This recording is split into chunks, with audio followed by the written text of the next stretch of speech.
Yun, kaya yung ganun.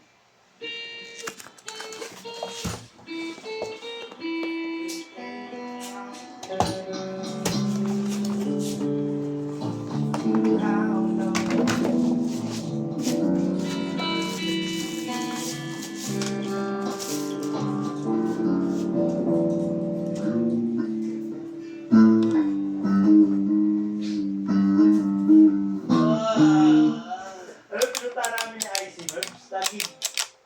Patayan siya, diba? Tagig, Pasig. Boundary yan talaga. Ano lang, pag tumuwid ka ng ilog, Pasig. Pag tumuwid ka ng kabila ng ano, Tagig.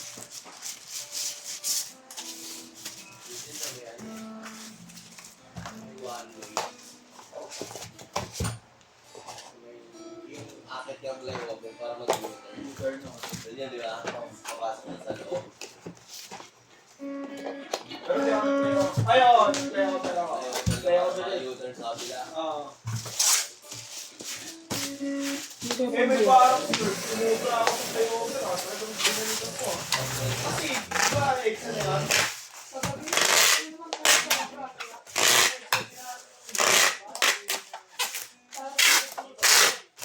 C5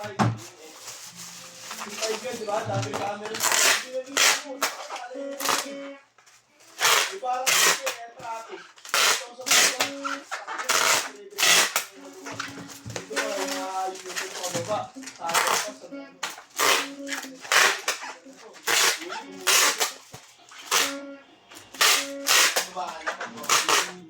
di ba ako nakababa na sa taas pa ako? Di ba dapat sa right side pababa? Dito sa kaliwa, maluwag. May mga pala dito.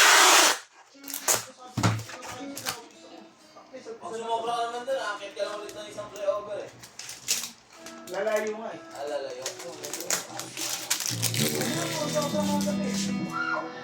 Sobrang ikaw gagabi ah. Sa airlegs. Hindi. Sa headlight. Nakakaliko. Traffic kasi. Siyempre, kailangan natin tumingin sa kabilang side. Ako din, nag-deliver ako Mario